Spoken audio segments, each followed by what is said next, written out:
Conflict and change, two things that are inevitable in the real estate business. Today, in this episode, we're going to be talking about both, so stay tuned. The Den, powered by the Lyons Group, where we talk real estate, entrepreneurship, and personal growth. We're a small team of partners sharing what we've learned along the way. Backed by over $500 million in real estate sales and over 2,300 successful transactions. You'll hear from proven experts and industry leaders with a fresh take on what's happening in real estate and beyond. Welcome to The Den. Hello, everyone. Welcome to this episode of The Den. And today we're going to be talking about conflict and change, two things that inevitably happen in real estate. But before I get to that, let me introduce my friends, my partners, my co-hosts, the fellow members of the Lyons Group. To my right, Shannon, the boss, Martinez, and Aspen, the ninja growing. That was weird because we don't have Paul, Hammy the Rock Berry. He is no longer with us as part of the Lyons Group. He is with us, though. In spirit. In spirit, right? Not dead. He's not on the other side. Paul had a fantastic opportunity to move forward with purchasing a local franchise, Housemasters Home Inspections, and we're very happy for him. He's taking on the next journey in his life. Change is inevitable, and it shouldn't be something that's feared or, I don't know. A lot of people are scared of change. And in this situation, I think it was a great thing for Paul. We're very excited for him. But we are now the Lyons Group, the three of us, which is absolutely fantastic. So I've introduced the other two partners. My name is Ben, Hit and Run Lyons. That's how I handle conflict. Shannon, Yeah. what do you think? Yeah. Is that an appropriate way to do it? Yeah. Just Throw it out there and then quit answering your phone for a while. Yeah. That's what I'm doing. I'm just going on vacation. Phone off. Start the fire and then run. Yeah. Right? Yeah. So conflict in real estate is inevitable. I mean, it just is. It's just part of what we deal with. Having said that, what do you think the biggest point of contention can be? Shannon, I'm coming to you first. In a real estate deal, is it with your clients? Is it with the other realtor? Is it client to client, the buyer to seller? What do you think is the biggest area of conflict in real estate? Well, we always hope it's not with us and our client, because hopefully we're on the same page and they understand that we're advocating for them and we're not the enemy. I also usually hope it's not the other broker, because sometimes that does cause a problem. Some brokers take things very personally, or they make situations a little bit harder by making it about themselves, injecting themselves into that. Hopefully it's not. But I would say mostly it's usually, it's buyers and sellers, and it's them aimed at each other, which is a lot of times is unfair. But, it's a huge transaction for both party. And they don't do this every day like we do. So they tend to usually be where we have the most conflict, is feeling like, well, the seller's not really willing to fix anything, or the seller feels like, well, the buyer just keeps asking for things. So typically that's when we see a lot of conflict. That's usually where it's coming from. Yeah, this is a money grab, or, they're trying to pin me in the corner, or, you hear statements like that. When you do hear statements like that, how do you respond to your client that says, maybe getting emotional about a request or something that they feel is unfair? For me, I like to always point out perspective and make them understand, you have to understand, the seller, they did give us a concession of, $5,000 off the price, and then they contributed a little to your closing cost, and they already took care of these couple of items that have come up along the way. And at this point, you have to understand they have a bottom line as well, so it's not personal. This is a business transaction for them. And sometimes when you point that out, they start saying, I guess I can see that. And a lot of times people will say, they start understanding a little bit more that, maybe they're not the only party involved, because it is easy to think that it's only your money on the line. Mm-hmm. If you're the seller, everybody just wants your money. And if you're the buyer, they just keep wanting you to pay more, which just isn't the case. But that's a lot of times how people feel. But it is the biggest transaction anybody usually makes in their lifetime. So you can understand why the average person who never deals with numbers of that size would feel quite overwhelmed with finding out there's another $500, here's another $1,000, this isn't what I planned on when I started down this path. Yeah. But that's what it's about. We do our due diligence, we start digging in, and we learn, and you decide if things need to be done, is it worth it to you? Yeah. Yeah. And I often compare it to, just for myself, I don't talk about this openly, but like when you go buy a vehicle, like sticker prices, $50,000. But then you got tax title license and you've got this extra thing that was built in, and then you got the warranty, and you're like, oh my gosh. Well, by the end of it, you're like, where's the next hit coming from? When you sit down to sign, the numbers, automatically just tend to go up. That's the feeling that you get. And maybe that's fair or unfair. But you take that to the next level where you're not dealing with $50,000, you're dealing with $500,000 or $300,000. Then I can see how the emotions can start waning on people. Aspen, is it the same experience with you? I mean, do you feel like the conflict is in real estate is typically between a buyer and seller? I mean, similar to what Shannon described? Yes, if there's going to be conflict, it's typically something like that. I like to always make sure I'm coming in at the very beginning of whatever the step is, whether it's the initial negotiation or the inspection or the appraisal, and say, here's what is going to happen. So then they're not shocked.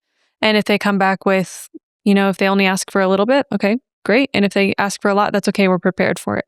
And we know what our options are already, and we can go from there. So I think having the information up front really helps make everybody feel more in control of the situation. And they can already kind of have some decision on what they're going to do, instead of just being, okay, here's the inspection, here's the inspection objection, and they're asking for $20,000 worth of things, and they're blindsided.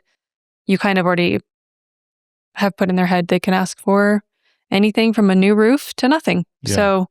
So you're already framing perspective before the process happens. Is that fair to say? Yes, definitely. Yeah, each step we go through what it's going to look like and what could happen. Yeah. Best case, worst case. Yeah, because I think a lot of that has to do with people just being blindsided. Like, you just don't know. Yeah, what do you mean they're asking me to replace the roof? I didn't even think that was a issue. It's never had an issue. I didn't think that was even a thing that they could ask for. And now we're dealing with $20,000. Like, how is that fair? Right? Yeah. So I think that's when emotions start to boil over. Do you see that in our industry, that maybe situations could have been handled differently by the realtors involved to set expectations so there isn't this back and forth between buyer and seller? Definitely. I think sometimes also realtors feel like they need to really fight for their clients, and they need to, push really hard, and you should negotiate and you should be for your clients. But there's also where you're being disrespectful and you're being rude, and you're never going to get anything done with that. And I think it's up to us too. Like, maybe if the other realtor is coming at me a certain way, I need to not bring that to my clients too. I need to make sure that it should feel really calm and great for them. So that's kind of, I focus on what I can control. I can't control what's going on that side, but I can control what's happening on my side. Well said. And I think, we've seen that over the years where like another realtor just brings all of this energy and like, hey, just really intense. Dude, they're going to back out. You have to do this. You've got to get this. Yeah. And so then you carry that to your seller in this instance. They immediately throw up an attitude. They have a wall now. Versus, hey, this is the request. Do I think it's appropriate and fair? Not necessarily, but here's your options. I do try to give them a spectrum. Like, I can understand why they're asking for this. Here's your options. In the grand scheme of things, do I feel like this is a fair request? Yeah, I feel like it's a fair request. If I were in their shoes, I'd probably be asking the same thing. Or sometimes I go, I feel like this is a little bit out of line, but you can handle it however you'd like. It's a totally different conversation. Yeah, I have no problem saying, yeah, this is pretty common. This seems reasonable. And also being like, this seems like a little bit unreasonable. But then also give them the options of what could happen if they say no. Because they just need to have all the information so they can make a decision. And sometimes the information is, yeah, they're asking for a lot. This is a lot of information that they're giving you, and a lot of it's opinion too. Maybe we need to extend the deadline to get some other people out there to look into it too. I could see with her, dude, like the cool conduit, right? You come guns a-blazing at Aspen and you walk back to your clients and like, okay, here's what they asked for. Yeah. Basically.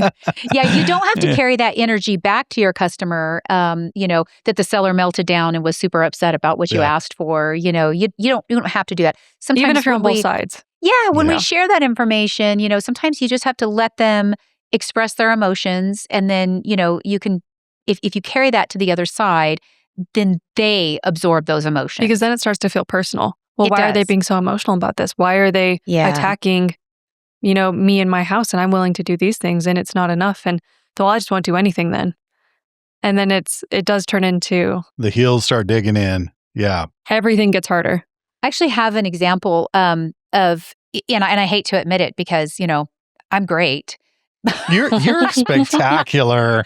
No, this is great. Spectacular. I have a perfect example that was actually just this week of something that I probably didn't handle as good as I should have. And so this house was kind of in progress. There was a lot of work being done on it. And when we went over and looked at it, the gal that was cleaning the house, she wasn't representing the seller. She was making a list for the seller, but she kept saying, yes, they're going to get these vents cleaned. They're going to get the ductwork cleaned. Yes, they're going to replace the carpet. They're going to do this. They're going to sweep the chimney. They're going to, she's making a list of all the things that need to be done. And I kind of spoke, lightly with the listing broker, and she said, yes, she's already got these things in the works, and she had a couple more things on her list. So when we wrote the offer, I just made a laundry list of all the things. And I did it basically because, the house was being professionally cleaned. Obviously, I just didn't want them to get an offer and say, well, we got an offer, we're done cleaning. Yeah, exactly. You have to formalize that stuff. I would have too. Right. You say something to me in person, it's going to go in writing. Pulled up, so I just went ahead and said, new carpet to be installed. So I made a list of all the things that were discussed. Well, the seller received it, and she was, from what I understand, a little taken back. She's like, I have already put $2,000 into the cleaning. I'm not professionally cleaning this house again. We weren't asking that, obviously. She's like, I've got an estimate for a carpet. This is all I'm putting in here. If they want anything better than that, they can pay for it themselves. I felt kind of bad because we were okay with all of it. These were not extra asks, and so we signed the counteroffer and said, yeah, no problem. That's what we meant, Yeah. And so, she wasn't going to sweep the chimney, that was just discussed amongst a couple. My people were fine with that. We were just putting it in there because it was mentioned, So I think in that case, maybe I could have been a little bit more clear when I sent it over and just said, hey, I'm just putting all this in writing because we've discussed it. Make sure your seller understands if there's anything she's not okay with, just come back and let us know. But she was already overwhelmed because she was doing so much stuff. She had a tenant really damage the property. And so she was working on this damage control. And so she was already a little in over her head. So I see perspective. You start realizing after the fact, I probably could have done things a little bit differently. Yeah. I probably could have, my buyers were fine. They didn't need a whole laundry list of things done. Yeah. I just wanted to make sure I articulated everything that we had expectations Well, of. that's an interesting concept, because if you don't and just assume that everything they said was done, Correct. You may show up and they didn't have it cleaned. They didn't put do carpet all in the things. because we saw it and made an offer on it without it. Yeah. Exactly. So you have to be a professional and do that. So what you think you could have done differently to avoid the situation, the maybe pushback, a clarifying phone call with the other agent, correct? Yeah. You just saying, I know there's a lot on this list, Yeah. this is, and the seller was great. I mean, she was great. I mean, really, in all fairness, she was doing the most of it anyway. Yeah. And we were on the same page with most of it. And the couple things we weren't, my buyers were just like, no problem. Yeah. No problem at all. Yeah. It was fine. But she was very overwhelmed already. And then we threw it out there. So there are some times where we cause the problem, maybe just assuming we're just on our path doing our job, and maybe we're not being as gentle with people when they need a little bit of that. Yeah, I was just going to ask, where do you think the blame lies most of the time in conflict in that regard? Is it the two realtors maybe in between that are getting sideways with each other? I mean, because I know in this business there's no egos. None. I've never seen one yet. I mean, Yeah. what do you think that is typically the crux of most problems? Is maybe the jostling and the puffery between the two agents? No. Not a fair statement? I don't think so. I don't think typically, but again, I just don't see that much conflict in this job either. I do know it does happen, but to me, when I hear conflict, to me, it's like, oh, tensions were high and people were emotional and maybe it got a little personal. And that is so rare. People disagreeing on what they will and won't fix. You can call it conflict, but that's also just negotiation and it's not personal. And I think just reminding people that is, kind of the fair. No, I think it's just different communication styles. Like if I was the listing broker on that side and I knew that this stuff was going to be done, I would have already sent you a list of things that were being completed with a price to it. Flooring allowance up to this amount. I would have just sent you a thing of things that were already getting done, and then there'd be no confusion. So you taking what you heard, I would have done exactly what you did. I think maybe in that case, it could have been handled just by they gave you something, you put it in an addendum, and it's done. Versus you just taking what you need. But I would have done the exact same thing you did. And at the end of the day, everybody was happy. But I think it did make the seller feel a little overwhelmed. Like, wow, they're asking for a lot. Yeah. And I never want to come at a seller feeling like we are here to squeeze everything we can out of Especially the first time you're the initial offer is when you're first meeting them, really. Yes. So it does, yeah. And that plays in, because you start pushing the boat that way and they're like, oh, so they're going to be this nitpicky out of the gate? Just wait till we get to the inspection phase. And so I can certainly appreciate that component. Hi, I'm Ben Lyons, a partner at the Lyons Group. We're dedicated to making your real estate experience the best it can be. If you're looking to buy or sell, go to sjcbroker.com and watch our informational video series. These videos break down the process and shed some light on buying or selling. While you're there, schedule a private consultation with one of our partners. We'd love to sit down, talk strategy, and give you a real advantage in today's market. You deserve the best. So take those steps, and we'll see you soon. Now back to the show. What about agent to client? Do you see conflict there?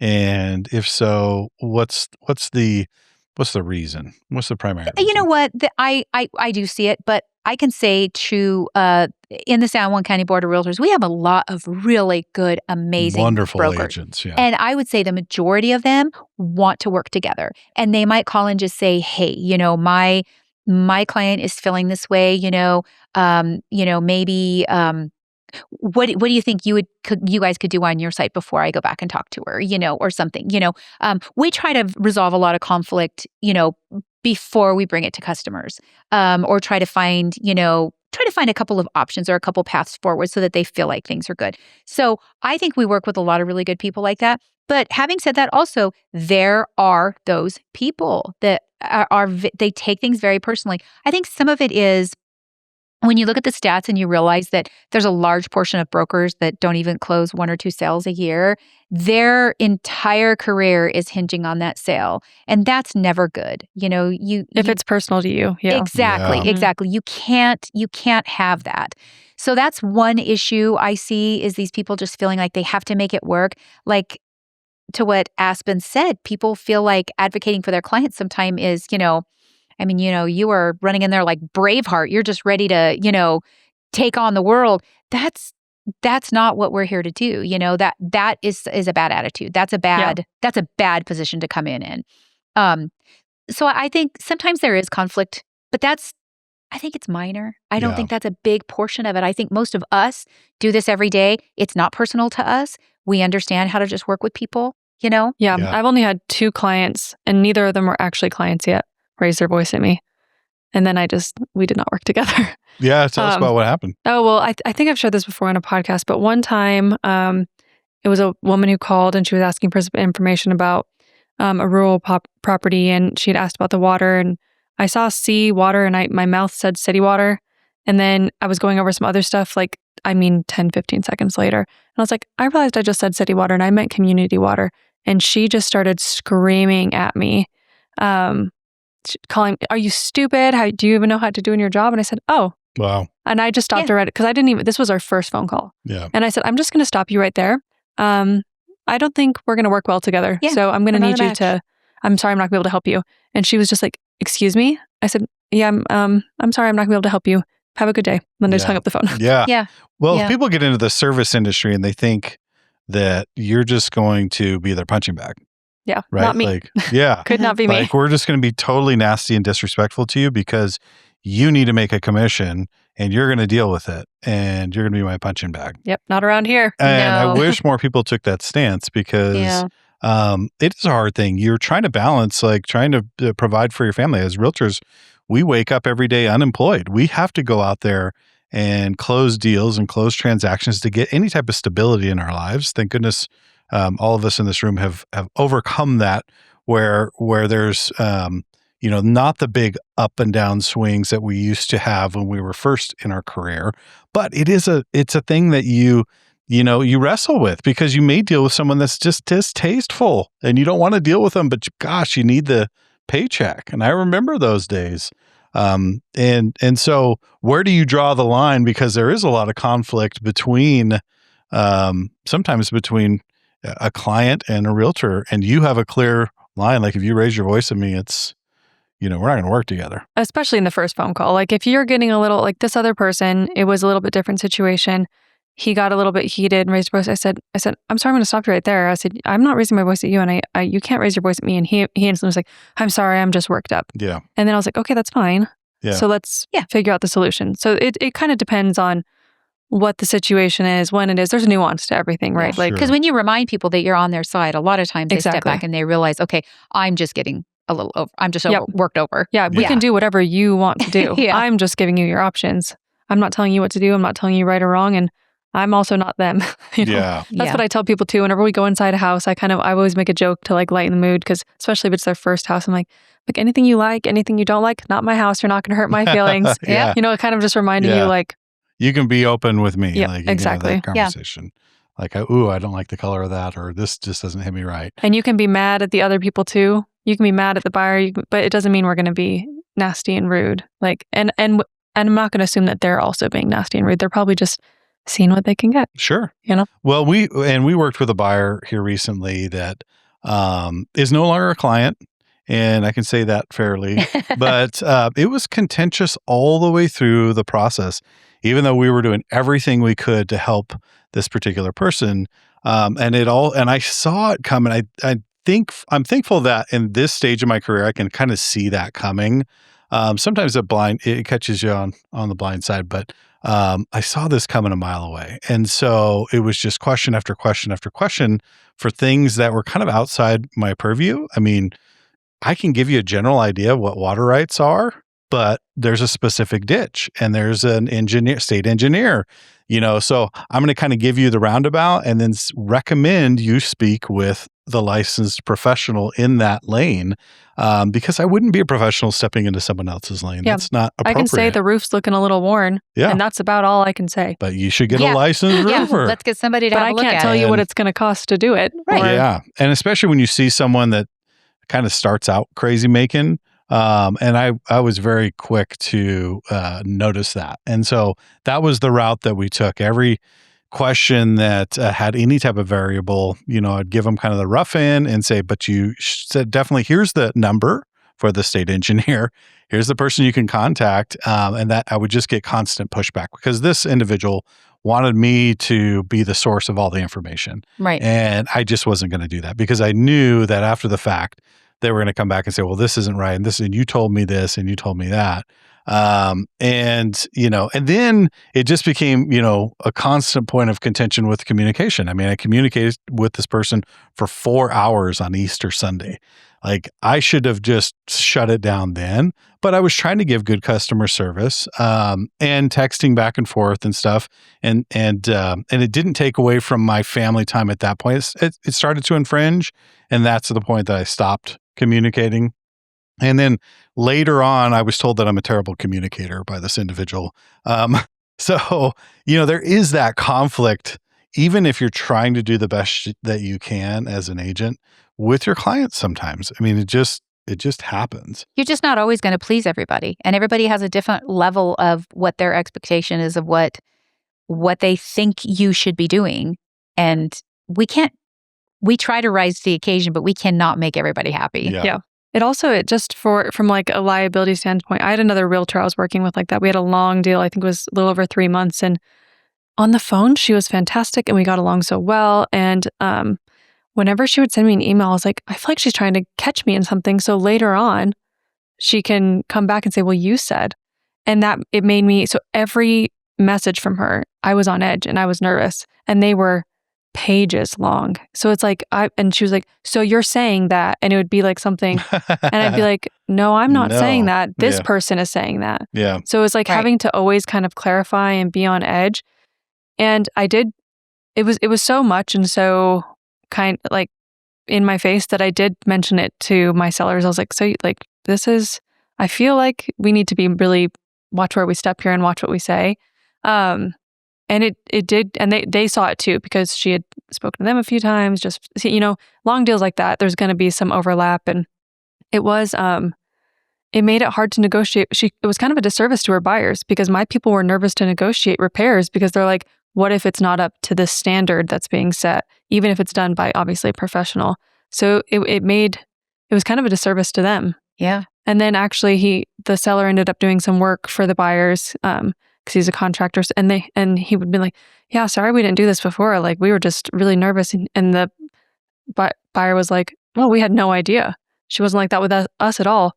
And he had kind of told her some stuff, and it was like mind-blowing to him. So I think you need to be careful about how you're approaching it, because even if we don't share everything, we might still share, this feels a little bit weird. I think we need to be a little bit careful here, especially for really big deals. This was a pretty big deal. Let's dig into that a little bit, just because we have a few more minutes. How much weight is put on, like, we've worked with some really wonderful realtors, but there are a handful that, like, you just go, oh, here we go, right? How much does that carry into the factor of, like, even if you have competing offers, right? And you've got one realtor that is really cantankerous and hard to deal with, and another one that's really easy. How does that play into the decision-making component? Do you shed light on that with your client, or, I mean, how do you dance that? It does. You have to be really careful because we never want to speak poorly about another realtor, and you do have to be careful. But if I have personal experience and we have two identical offers and someone says, because they ask, well, what do you know about this realtor? What do you know about them? Which one is going to be better? And I have personal experience. I'll say, well, I've done a handful with this person and it's been, fine, same, normal. And I've done a few with this person and they really come hard on inspections every single time. Because there is, there's a few people out here that they'll be really great on the offers and then they just hammer you. Well, that's what on inspections. A lot of times people just want to get in the door. Deal. Yeah, they want to get the deal hammered down and then they're going to negotiate later. Yeah. That's their motivation. That's how they're going to do it. So I'll share that, but I would never say like, oh, I don't get along with them or they're rude, or I would never say anything like that. I would just share like things that would be related to the deal. Nothing disparaging against another realtor. I mean, that's in our code of ethics, so we wouldn't do that. But it does play a factor. I mean, it does. It really does. And so, if you're listening to this and you're in the audience, picking your realtor does matter on a large scale. I mean, in the sense that if you have a realtor that's a bulldog, wonderful. If that's your personality, you want them to be a bulldog, just know that not everyone likes to deal with a bulldog. Right. I've had sellers who wouldn't allow certain realtors in their house at all. And that's their prerogative. And we do have to allow, like, that's their house. They don't have to let anybody in that they don't want to. And I've had that happen. That's happened more often than, two similar offers and saying, well, which one who have you worked with? That's only happened a few times to me, but I've had a handful of sellers not allow certain realtors into their house. Wow, that's and you just hope that they're not going to request a showing. So you have to have that awkward. So you don't have to say anything to them. Yep. And actually, they never have. Yeah. But it's happened a handful of times. Wow. And then I've also had on the commercial side, I would say it happens a lot more because it's a smaller group of us. And I've had sellers who have gotten multiple offers and say, "Oh, we're not working with that realtor," and it might have even been a better deal. Yeah, that's pretty incredible. But they know. Yeah. Well, just because it's a better deal doesn't mean it's going to end up closing or it's going to stay better. It's going to stay better. Yep, exactly. Yeah. Maybe a terrible process all the way through. Change has happened. We're kind of winding down this podcast. We've had conflict and we do have change, and change inevitably happens. And we're grateful to have Paul for the few years that he was with us. Did a great job, and we wish him well. And so we'll still see him on the home inspection side. Yeah, he's still here in the industry. He is in the industry for sure. Any final thoughts on conflict or change, ladies?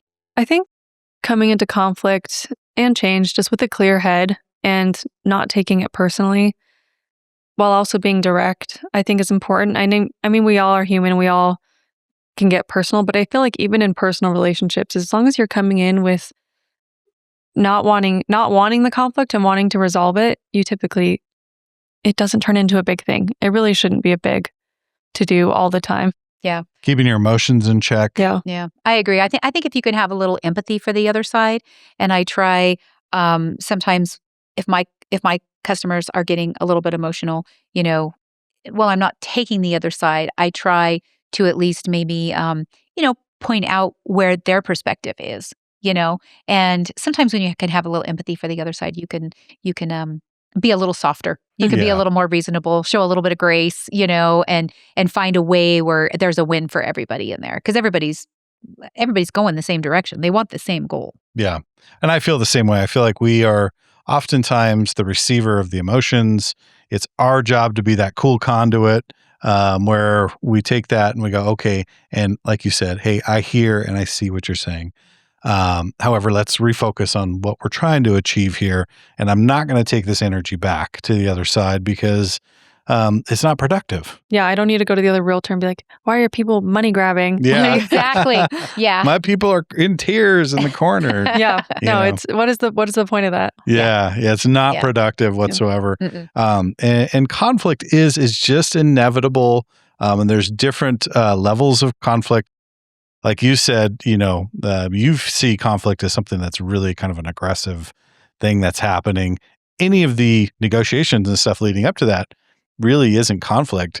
Other people see negotiations as conflict. Mhm. I mean, they have a pretty low threshold for what conflict is. So it's all about the perspective. But ultimately, if you have a good realtor on your side, you're going to be able to have someone that can navigate any type of conflict, whether it's very minor or very heated, and get you to the place that you need, and which is eventually a closing, or help you accomplish and achieve your goals in real estate. And that's the goal. You need someone to help navigate. But I say you need the captain in the waters, right? So the captain is there to help get you to the destination. And that's what we are. We put our captain hats on, and we listen to the screaming and the yelling and the crying, and hopefully we can get you there. So great conversation on conflict and change in real estate. It is part of the business. It's part of everyday life. Thank you, ladies, for that. And thank you for listening to this episode of The Den. If you like our content, please like and subscribe to our YouTube channel. Of course, you can go to our Facebook page. We have all kinds of great content that we're pushing out there. You can see all the local stats. Stay tuned to the next episodes as well. We like to put out these podcasts regularly to keep up to date on current happenings in San Juan County and La Plata County up in Colorado. So thank you for listening to this episode of The Den. Until next time, we'll see you then. Thanks for tuning into The Den, powered by the Lyons Group. If you got value from today's episode, hit subscribe so you never miss what's next. Check the show notes with direct links to our buyer and seller video series, your inside track to making smarter moves in real estate. Want to take it further? Visit sjcbroker.com to learn more about the Lyons Group or schedule a private consultation today. Complex markets demand smart strategies. Whether you're buying or selling, residential or commercial, we're here to give you the edge. We're time-tested experts with a client-first approach, and we'll see you next time in The Den.